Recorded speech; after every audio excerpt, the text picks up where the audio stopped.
everyone, this is Miriam here, and today we're going to talk a little bit about goal setting. Now, if you've ever tried to write a book before, if you have written a book, you probably have set goals. Actually, I don't think if you don't set goals, you probably haven't written a book. I'm just guessing. I can't picture it, but maybe you exist. I don't know. Anyway, so I've done a lot of research, specifically from Atomic Habits by James Clear, and something that he said that I really enjoyed is he says, "You do not rise to the level of your goals, you fall to the level of your systems."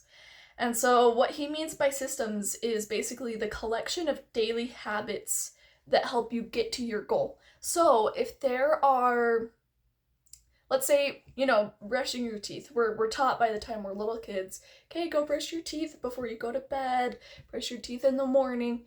And for most of us, that's a habit. And as we use those habits to our benefit, we're able to make a lot of progress. And so what he calls this is habit stacking. And you've probably heard of this.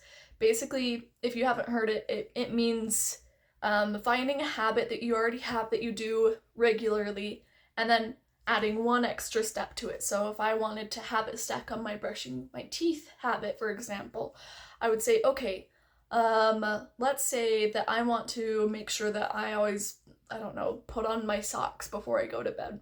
So then it'd be like, okay, brush my teeth and then put on my socks.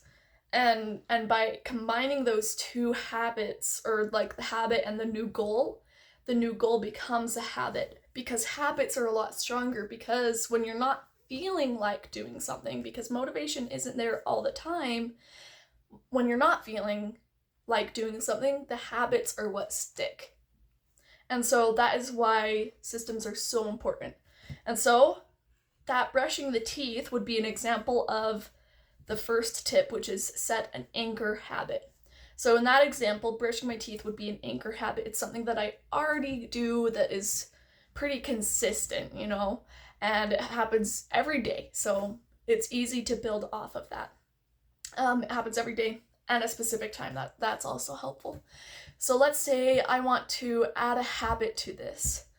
Let's say in the morning after I brush my teeth, I could add the habit of opening up my laptop and pulling up my book draft, and brushing my teeth, pulling that up, and that is my new thing that I'm adding onto it.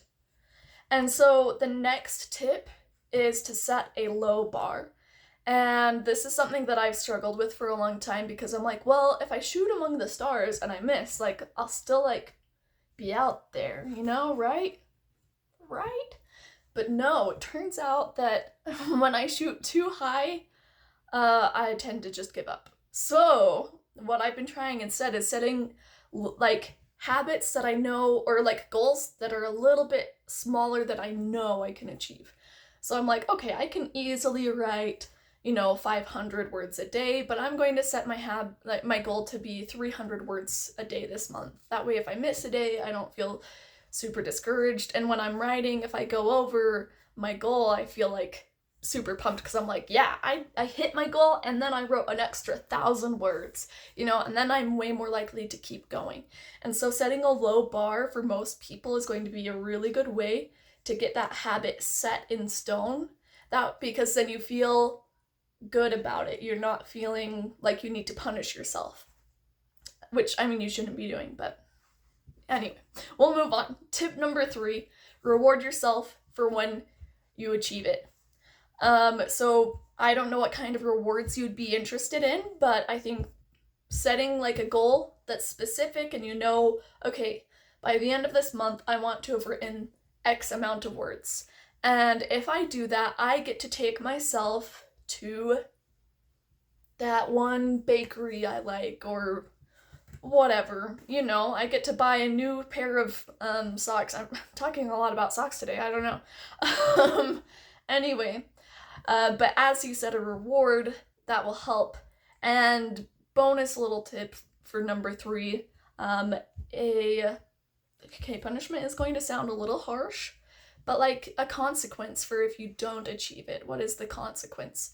And you'll want to have an accountability partner or some kind of way where you're going to force yourself to be accountable. You can't rely on yourself wanting to be accountable later on, because you probably won't if you didn't achieve your goal. So those are some extra tips for number 3, reward and consequence. Tip number 4 is repeat. So you know how we talked about brushing your teeth, you do it every single day, it's consistent. If you miss a day, like let's say I go to bed and I'm like, wait a second, my breath is really awful. I know, oh crap, I missed brushing my teeth and I feel weird, and so I hurry and get out of bed and go brush my teeth. And that's kind of what we're trying to achieve here, where it's like, oh, did I miss writing today, or did I miss writing this week? And it feels weird to the point that you're like aching to go and write.